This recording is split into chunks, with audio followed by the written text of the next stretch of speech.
같이 은혜 나눌 말씀은 로마서 11장 33절에서 36절까지 말씀입니다.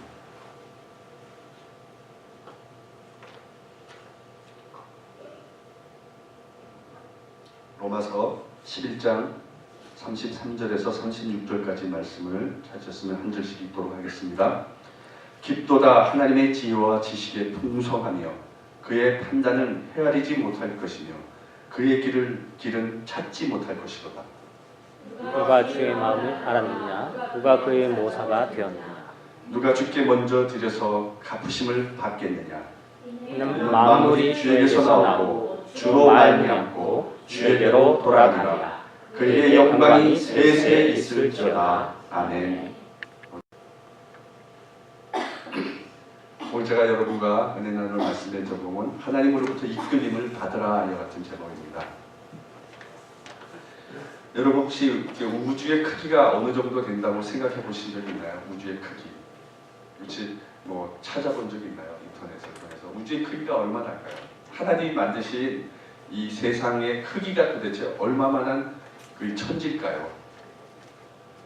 네, 대략 크기가 130년을 빛의 속도로 가야 우주의 끝이 나온대요. 130년. 그러니까 빛의 속도 130광년이라고 하죠. 광년으로 가야 우주의 끝이 나온다고 합니다. 그래서 에드윈 허블이라는 사람은 우주 팽창 이론이라는 것을 했어요. 그래서 뭐 우주가 점점 빠른 속도로 빠르게 팽창하고 있다라고 이렇게 그래서 영원히 팽창할 거다라고 이렇게 얘기를 하고 있습니다.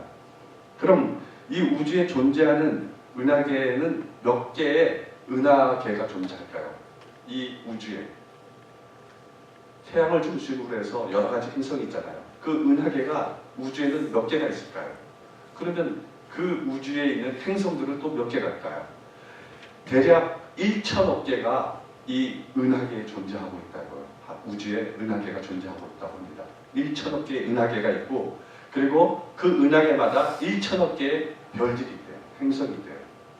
엄청난 개수죠. 그러니까 인간의 지식으로는 카운트할 수 없어요. 그냥 1000억 곱하기 1000억이라는 숫자의 별들이 행성들이 있는 거예요. 엄청난 숫자죠. 근데 인류가 이 별 중에서 발견한 최대의 행성이 있어요. 최대의 행성, 가장 큰 행성이죠. 그 행성은 VY 행성이라는 행성이 있어요. VY 행성. 이 행성은 직경이 2억 8천 킬로미터예요. 2억 8천 킬로. 지구의 반지름은 얼마입니까? 6,400km밖에 안 돼요. 근데 이 행성, VY 행성의 직경은 28억 킬로래요. 28억 킬로면은 600km로 달리는 항공기, 나르는 항공기를 1000년을 타고 가야 된답니다. 1000년. 어마어마한 크기죠. 지구랑은 비교가 되지 않는 크기입니다. 하나님은 이렇게 셀 수도 없고 우리가 아직도 모르는 저 벽편의 은하계에 어떤 생물체가 존재할지도 모르는 그런 이런 방대한 우주를 말씀으로 만드셨다는 겁니다. 말씀. 여러분 이것을 믿으십니까? 네. 여러분 인간은 진짜로 이 우주의 크기에 비하면은 먼지와 같은 존재들이잖아요. 보이지도 않아요. 하나님이 세상을 지으신, 천지를 지으신 크기에 비하면은 진짜로 아주 미미한 존재들이라는 겁니다. 이 기독교는 가장 먼저 하나님이 천지를 창조하신 것, 천지 만물을 하나님이 말씀으로 창조하신 것이 가장 먼저예요. 그래서 창세기는 태초에 하나님이 천지를 창조하시니라고 그렇게 시작을 합니다. 그리고 우리가 오늘 예배 때 암송했던 사도신경도 전능하신 하나님 아버지께서 천지를 창조하셨다고 우리가 고백을 하잖아요. 그래서 여러분 만물을 창조해 주신 하나님을 믿는 것, 이것이 기독교 신앙의 가장 첫째 조건이라는 겁니다. 그런데 우주 만물을 창조했다는 것도 중요하지만 그것 못지않게 중요한 것은 하나님께서 이 세상을 지으신 세계를 섭리 가운데 하나님이 이끌어 가고 계신다. 그러니까 이 천지를 만드시고 그냥 내버려 두는 것이 아니라 하나님의 섭리 가운데 이 모든 우주를 관리하시고 이 모든 피조물을 이끌어 가고 계신다는 거예요. 그러면 하나님의 섭리는 도대체 무엇인가 하는 겁니다. 섭리.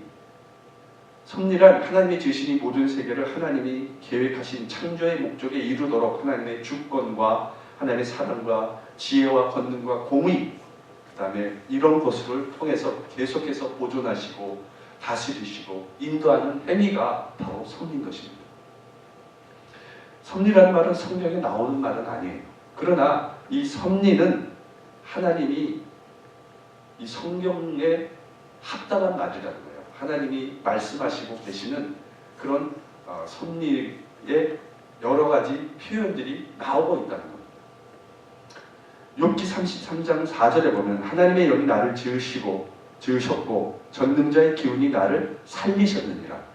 하나님은 이 세상을 지었을 뿐만이 아니라 계속해서 우리가 살아갈 수 있도록 그렇게 기운을 주신다는 거예요.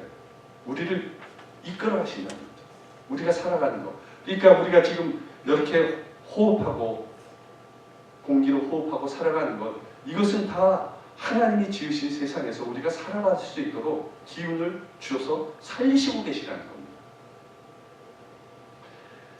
그리고 하나님이 이 세상을, 이 만물을 단지 만드시고 살아 움직이게만 하는 것이 아니라 어떻게 돌아가는지를 간섭하시고 계시다는 겁니다. 시편 103편 19절에 보면 여호와께서 그의 보좌를 하늘에 세우시고 그의 왕권으로 만유를 다스리신다라고 얘기하고 있어요. 그러니까 이 세상을, 이 만물을 만드시고 하나님의 그 왕권으로, 주권으로 이 세상을 다스리고 계신다는 겁니다. 역대상 29장 12절에 보면 부와 귀가 주께로 말미암고 또 주는 만물의 주제가 되사 손에 권세와 능력이 있사오니 모든 사람을 크게 하심과 강하게 하심이 주의 손에 있다. 하나님은 이 만물을 다스리는 권세와 능력이 있으시고 그리고 사람을 강하게 하다도 하시고 약하게도 하시는 분이라는 거예요. 우리를 다 주관하고 계신다는 거예요. 여러분은 모르시겠지만은 알 수도 있죠. 알겠죠. 하나님은 우리가 강하게도 하시고 우리를 약하게도 하시는 그런 섭리 가운데 우리를 지금도 이끄시고 계시는 분이시라는 겁니다. 시편 146편 6절 9절에 보면 여호와는 천지와 바다와 그 중에 만물을 지으시며 영원히 진실함을 지키시며 억눌린 사람들을 위하여 정의로운 심판을 하시며 줄인 자들에게 먹을 것을 주시는 이시로다. 여호와께서는 갇힌 자들에게 자유를 주시는도다. 여호와께서는 맹인들의 눈을 여시며 여호와께서는 비굴한 자들을 일으키시며 여호와께서는 의인들을 사랑하시며 여호와께서는 나그네를 보호하시며 고아와 과부를 붙드시고 악인의 길은 굽게 하시는도다 라고 얘기하고 있습니다. 그 외에도 성경에는 기쁨을 주시는 이가 하나님이시라는 겁니다. 우리를 위로하시는 이도 하나님이시라는 겁니다. 우리에게 힘을 주시는 이, 우리에게 복을 주시는 이도 하나님이시라는 겁니다. 우리에게 단잠을 자게 하시는 이도 하나님이시라는 겁니다. 바울은 헬레니즘 철학 중에서 유물론을 주장하는 스토아 학파와 에피쿠로스 학파와의 논쟁에서 그들에게 맞서서 만물을 섭리 가운데 주관하시는 이는 하나님이시라고 주장했어요. 이 바울은 되게 석학으로서 많은 세상적인 지식도 가지고 있는 사람이었어요. 그래서 이미 스토아 철학과 이런 에피쿠스 학파의 사람들의 주장을 다 알고 있었어요. 그래서 이 사람들과 맞서서 하나님의 주관, 이 세상을 만드시고 주관하심을 주장했던 겁니다. 그래서 사도행전 17장 24절 26절에 보면 우주와 그 가운데 있는 만물을 지으신 하나님께서 천지의 주제시니 손으로 지은 전에 계시지 아니하시고 이는 만민에게 생명과 호흡과 만물을 친히 주시는 이시니라. 인류의 모든 족속을 한 혈통으로 만드사 온 땅에 살게 하시고 그들의 연대를 정하시며 거주의 경계를 한정하셨느니라.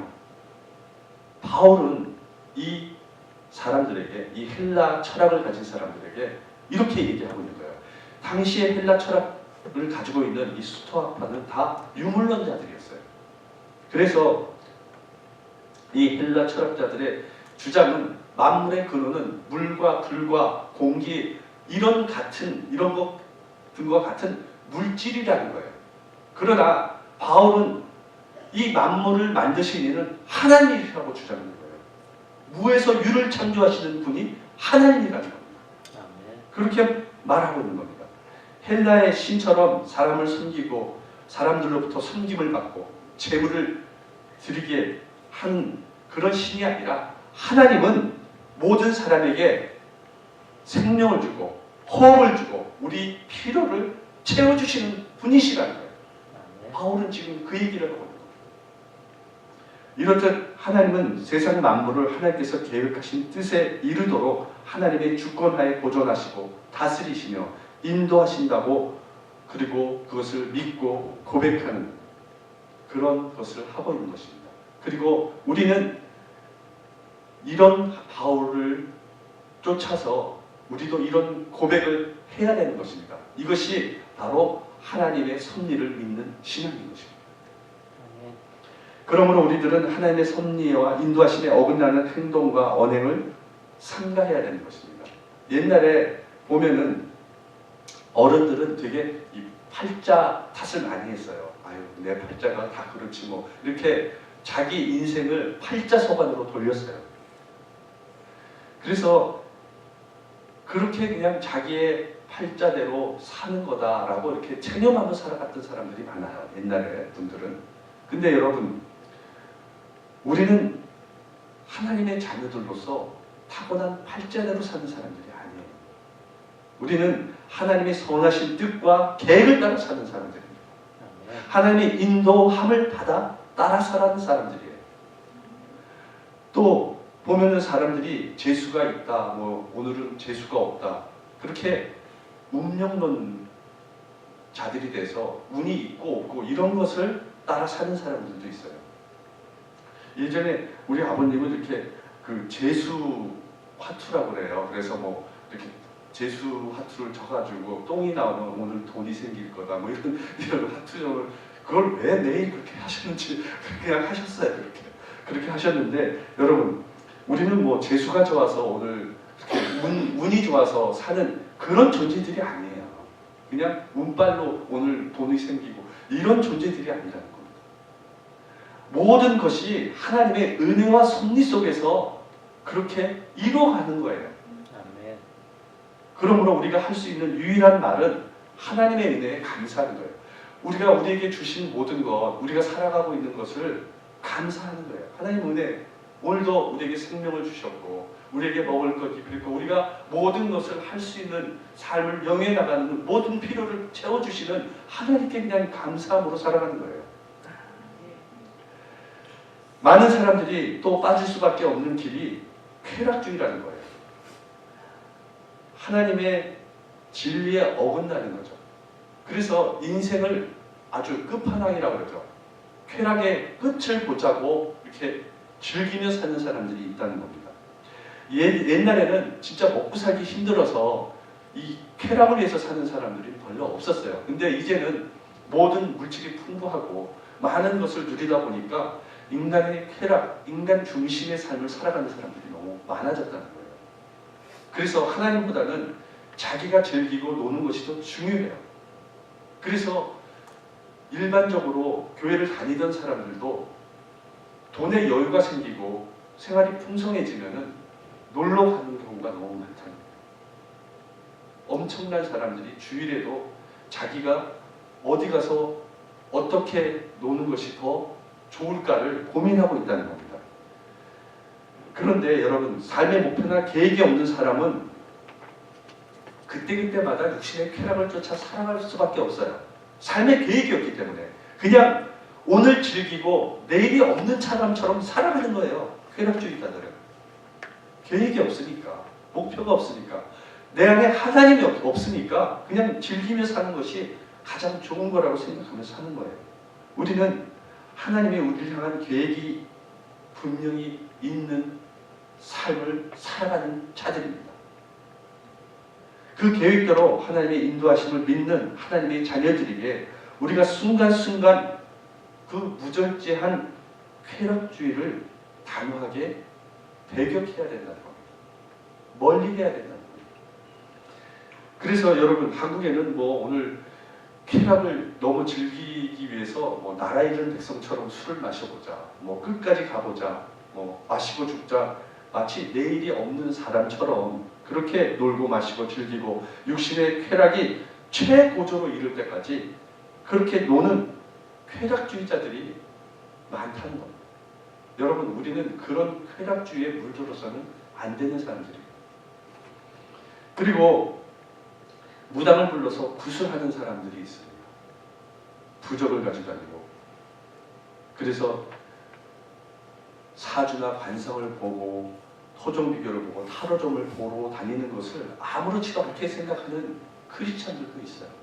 어떤 크리스찬들은 점집에 가서 자기가 어떻게 앞으로 사업을 해야 될지를 묻고 왔다는 거예요. 비즈니스가 안 되기 때문에. 여러분, 그런 크리스찬은 진짜로 하나님을 떠난 크리스찬들이에요.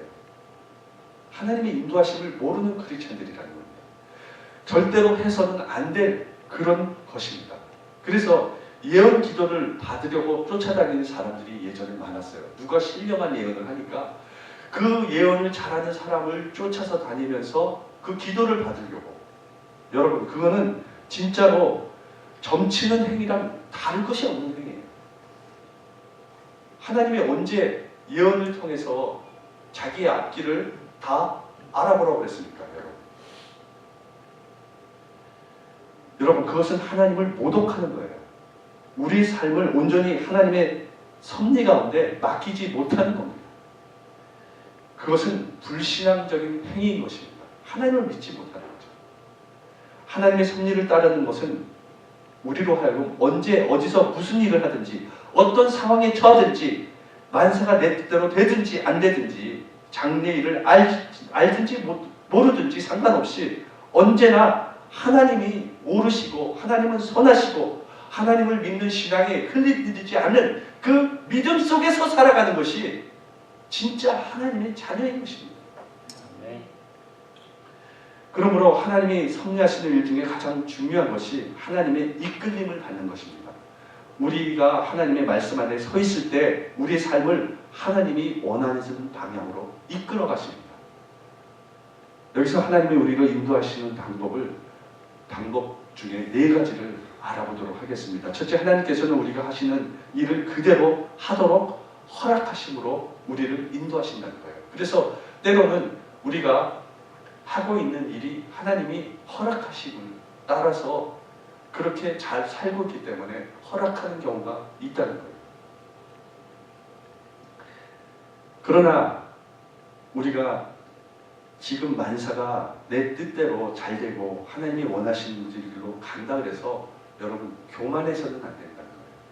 항상 우리 안에서 하나님이 이것을 허락하셨지만 겸손함으로 이 모든 것에 대해서 하나님께 감사와 영광을 돌리는 믿음의 자세를 가지는 것이 중요하다는 거예요.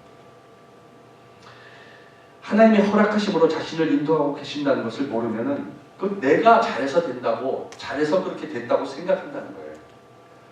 그래서 그런 착각 속에서 자기 교만에 빠지는 사람들이 더러 있다는 거예요. 교만은 여러분 히브리어로 휘브리스라고 해요. 휘브리스. 이 휘브리스의 뜻은 하나님처럼 되는 거예요. 하나님처럼.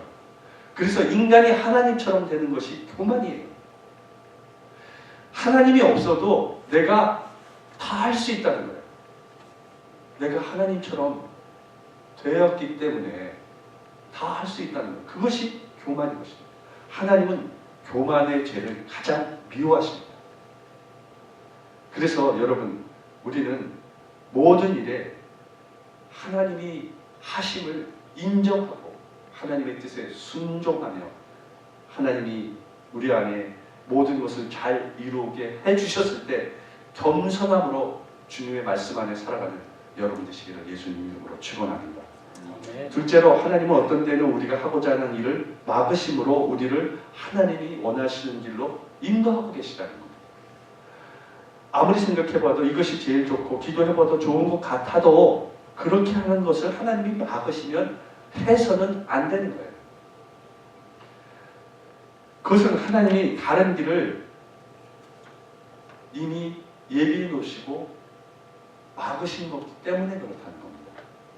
바울이 아시아에서 선교라고 애를 썼을 때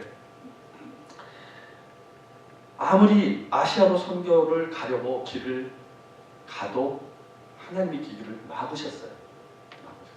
그때 성령께서 인도하셨죠. 길을 막고 마게도니아 사람의 환상을 통해서 바울을 네가 그쪽으로 가지 말고 우리를 도와달라는 얘기를 성령을 통해서 듣게 됩니다. 그래서 아시아로 가지 않고 유럽으로 가게 됩니다. 유럽으로 가서 유럽이 복음화되는 그런 길을 열어줬던 겁니다. 하나님이 이런 방법으로 인도하시는 것을 우리가 깨달았다면 무엇이 하나님의 뜻대로 되지 않고 힘들 때 좌절하거나 원망하거나 하나님을 의심하지는 안 된다는 것입니다. 이것이 하나님의 뜻이 아닌 것임을 알았을 때 내가 가야 할 다른 길을 보여달라고 기도해야 된다는 겁니다. 이런 하나님의 인도 방법을 우리가 할 때 실패해도 우리는 낙심하지 않을 수 있다는 겁니다. 세 번째로는 하나님이 원하시는 대로 방향을 바꾸어 놓으셔서 하나님이 원하시는 더 큰 일을 이루시는 방법으로 인도하신다는 겁니다. 어떤 때는 하나님이 기뻐하셔서 허락한 것도 아니고 그렇다고 좋지 못한 일임에도 막지 않으시고 하나님이 내버려 두심으로 마지막에는 그 결과를 하나님이 원하시는 방향으로 다시 바꾸셔서 큰 일을 이루시도록 하신다는 겁니다. 요셉의 형들이 요셉을 애굽의 노예로 팔았습니다. 근데 이것은 분명히 우리가 보기에 악한 일이에요. 근데 하나님은 그것을 막지 않으셨어요. 그것을 못하도록 방해하지도 않으셨어요. 오히려 그렇게 함으로 요셉이 애굽의 총리가 되고 7년간의 기근을 잘 대비해서 결국 애굽의 백성을 살리고 그 요셉의 형제들과 야곱 그 모든 가족을 살리는 그런 역사를 이뤘다는 겁니다. 하나님은 이렇게도 역사하신다는 겁니다. 이러한 하나님의 인도 방법을 이해하지 못하면 세상에서 일어나는 여러 가지 부조리, 압 때문에 분노하고 하나님이 계신지 안 계신지 의심하게 된다는 겁니다. 그래서 여러분, 우리는 보이는 세상의 악들이 너무 많아요. 부조리들이 너무 많아요. 그런데 하나님은 왜 그런 것을 다 제거시키지 않느냐, 불평하게 된다는 거예요. 하나님이 도대체 악인들은 멸하지 않으시고 왜 선하고 하나님 말씀대로 살아가는 저들이 왜 저렇게 억울하게 고통받느냐는 거예요. 그것을 가지고 하나님께 원망한다는 거죠. 그런데 하나님의 큰 관점에서 보면 하나님은 그것을 통해서 결국엔 큰 일을 이루신다는 거예요. 그것이 하나님의 섭리라는 거예요. 우리는 너무 작은 것에 눈이 어두워서 앞만을 보고 바라보는 우리 안에 있는 눈에 보이는 현상만을 보고 자꾸 비판적인 시간을 갖게 된다는 거예요. 그러나 하나님은 우리가 그런 악 부조리 속에서 있음에도 불구하고 인내하고 기다릴 수 있도록 하신다는 거예요. 더 큰 선을 이루기 위해서 우리는 참고 하나님의 그 인도하심, 섭리를 기다려야 된다는 거예요. 세상이 죄악으로 물들어가고 있고 악한 자들이 들끓어도 하나님을 믿고 기다릴 수 있는 것은 이러한 하나님의 섭리와 인도하심이 있기 때문에 그런 겁니다. 넷째로 우리를 구원하시려는 하나님의 뜻 안에서 우리에게 자유의지를 주셨다는 거예요. 하나님은 우리를 인도하시지만 그 안에서도 우리에게 자유의지를 주셨어요. 그래서 우리는 신앙의 양심을 가지고 판단하고 자유롭게 행동을 할 수 있다는 거예요. 하나님 이러한 인도 방법을 우리가 받아들이면은 자유로운 신앙생활을 할 수 있다는 거예요. 그래서 예수님은 진리가 너희를 자유롭게 하리라 라고 얘기하신 겁니다. 다는 아니지만 예수님을 나중에 늦게 믿는 사람을 보면은 예수님 믿기 전에는 자기 생각대로 살다가 예수님을 믿고 나면은 뭐 작은 거 하나도 다 하나님께 물어보고 그렇게 기도하는 사람들이 있다는 거예요. 그래서 옷을 이렇게 쫙 펼쳐놓고 오늘은 빨간 옷을 입을까요? 오늘은 무슨 팔찌를 찰까요? 말까요? 이렇게 막 물어보는 사람들이 있다는 거예요. 하나님은 그런 것까지 막 인도하시고 그런 것이 아니야. 우리에게 믿음 안에서 자유의지를 줬다는 거예요. 그게 자유라는 거예요. 자유의지. 그래서 그렇게까지 할 필요는 없다는 겁니다. 그것은 우리의 구원과는 관계가 없는 거예요. 내가 오늘 뭐 비빔밥을 먹고 짜장면을 먹었는데 하나님이 이것을 원치 않는 이런 것까지 하나님이 간섭하는 것이 아니라는 거예요. 그거는 우리 자유의지대로 하라는 겁니다.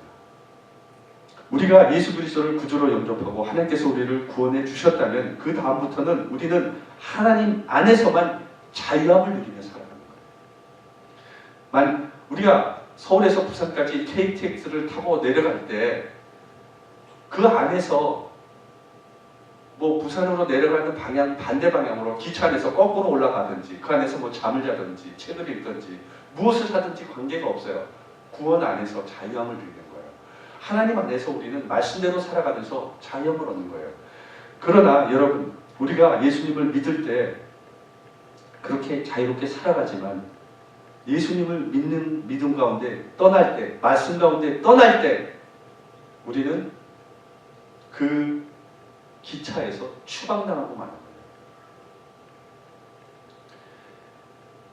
기차 안에서 여러분 진상을 부린다고 그랬죠. 네. 된장남 된장녀가 돼가지고 진짜로 자기 멋대로 행동하고 사람들에게 민폐를 끼치고 술 먹고 난동 부리고 네. 사람과 시비 걸고 싸움 집박질하고 남의 물건을 훔쳐가고 이런 짓을 하면은 결국 기차에서 쫓겨나요. 사회의 법을 지키지 않는 그런 사람은 기차에서 쫓겨나서 감옥에 가는 겁니다. 마찬가지예요. 우리가 구원의 열차를 탔지만 예수 그리스도를 믿고 하나님의 법을 따르지 않는 자는 결국 추출당하고 만다는 겁니다. 지옥으로 떨어져 버리고 만다는 겁니다. 이것을 명심해야 된다는 겁니다. 우리가 삶에서 하나님의 인도하심을 믿는다면 우리는 어떤 일을 바라거나 행할 때 그 일 때문에 조바심을 내거나 불안해할 필요가 없는 것입니다. 일이 뜻대로 안 된다고 낙심하거나 좌절하거나 원망하지 않고 인내할 수 있어야 된다는 겁니다. 주위에서 옳지 못한 일이 벌어진다고 해도 하나님의 존재와 능력을 믿는다면 그것을 의심하지 않는다면 비난하지 않고 하나님의 더 큰 뜻이 드러나기를 인내함으로 기다려야 된다는 겁니다. 비록 내가 지금 이해할 수 없는 일이라고 할지라도 만사는 하나님께 달려있고 하나님은 언제나 변함없이 선하시고 지혜로우시고 능력있고 공의로운 분이심을 깨닫고 내 뜻이 하나님 뜻에 합당하지 않거나 아니면 하나님이 더 좋은 것을 주시려고 하신다는 것을 믿고 나아가야 된다는 겁니다. 그것이 하나님의 인도함을 따라 사는 사람이고 하나님의 섭리를 믿는 신앙인 것입니다.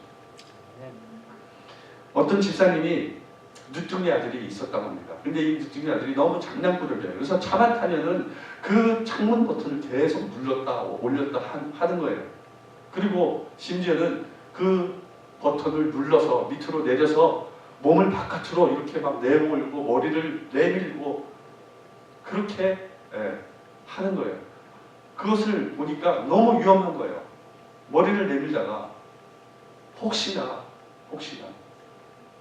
오는 물질에 부딪혀서 머리를 다치면 어떨까 걱정이 돼서 다음에 차 탈 때 그 창문에 버튼이 올라가지 못하도록 그렇게 잠금 버튼을 눌러버렸더니 계속해서 열어달라고 안에서 창문이 안 내려간다고 아빠 이거 열어달라고 계속 짜증을 부린다는 거예요.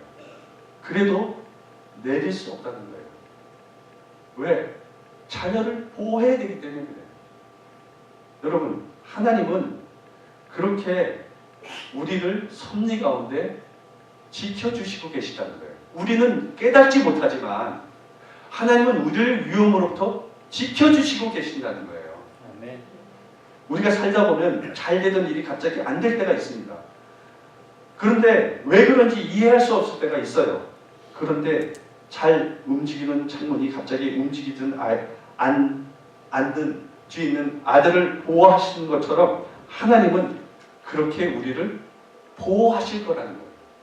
그냥 내버려 두지 않으신다는 겁니다.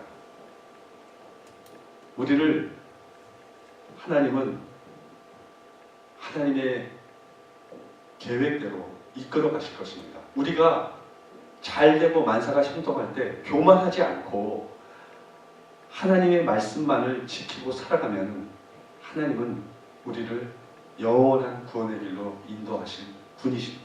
아멘. 그럴 때 내가 하나님과 다르게 살아온 것이 아닌가. 일이 안 될 때 여러분 지금까지 해온 일이 하나님이 기뻐하시는 방법이 아닌가. 하나님이 나를 사랑하시기에 뭔가 손을 쓰는 것이 아닌가. 이것을 한번 생각해 보셔야 돼요.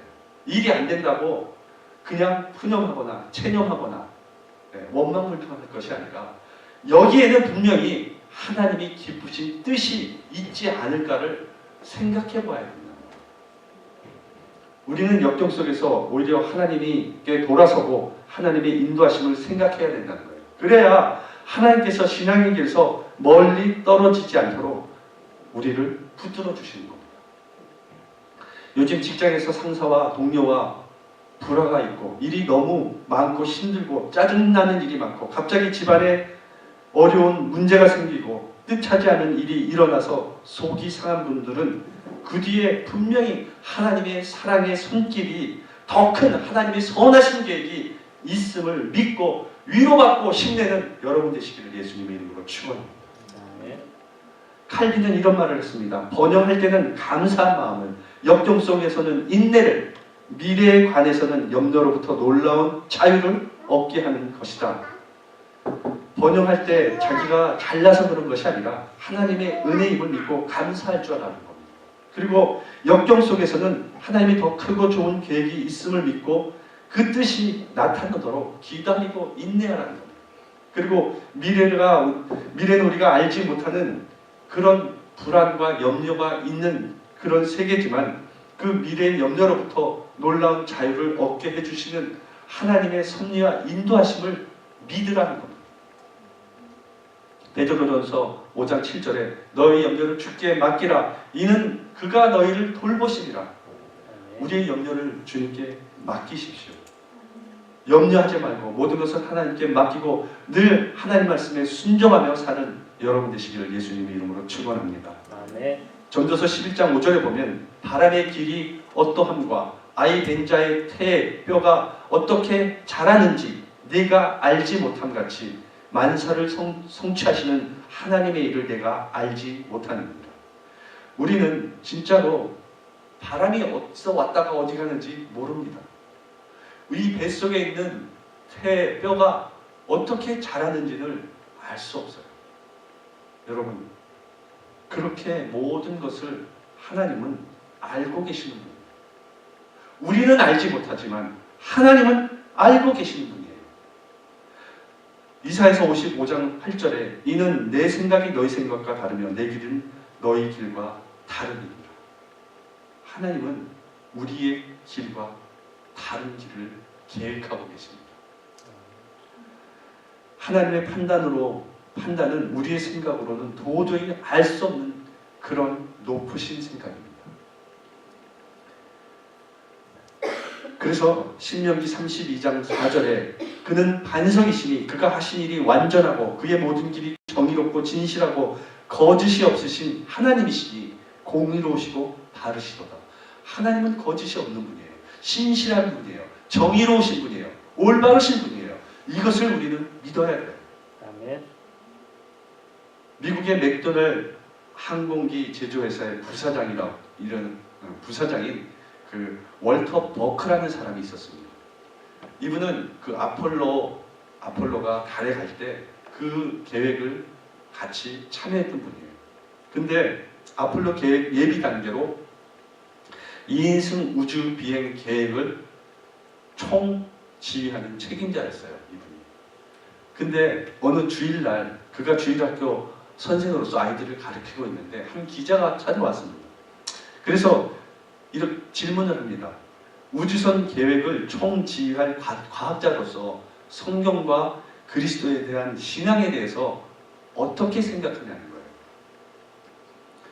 이 질문에 그는 과학이나 우주 개발의 계획에 있어서 나에게 성경을 버리도록 하는 어떤 오류나 내가 믿는 나의 구세주 예수님을 부인할 만한 것을 전혀 발견할 수 없었습니다. 라고 얘기했어요.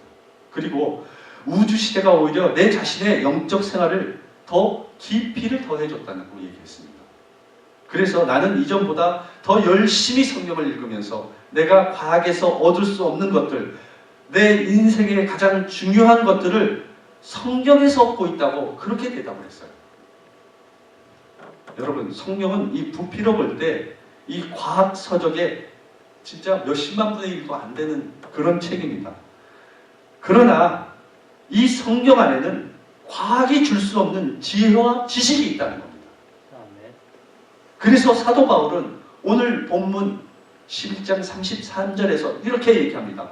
깊도다 하나님의 지혜와 지식의 풍성하며 그의 판단을 헤아리지 못할 것이며 그의 길은 찾지 못할 것이다. 우리는 하나님의 계획과 지식, 지혜를 알 수 없어요. 인간이 아무리 과학이 발달하고 많은 지식을 이루어냈지만 하나님의 지식에는 발톱만도 쫓아갈 수 없는 것입니다. 이 세상, 이 큰 광활한 우주에 하나의 작은 이런 지구에 사는 인간이 하나님의 이 모든 계획과 섭리를 어떻게 알겠습니까? 오늘도 하나님의 말씀에 순종하며 사는 자녀들에게 하나님께서 그런 지식과 지혜로 우리를 인도하고 계십니다. 그리고 우리의 삶은 어느 한순간도 하나님께서 한눈 팔거나 내버려두는 삶으로 살아가게 하신 적이 없으십니다. 우리의 생각을 뛰어넘으신 하나님께서 우리를 항상 선한 길로 인도하심을 굳게 믿는 여러분 되시길 바랍니다. 여러분 모두 하나님께 늘 감사와 기쁨과 순종함으로 살아가시고 하나님의 인도하심을 받아 하나님의 은혜로 진짜로 풍성한 충만한 삶을 사는 여러분 되시기를 예수님 이름으로 축원합니다. 기도하겠습니다. 아버지 하나님, 오늘도 귀한 말씀을 우리에게 허락하시니 감사합니다.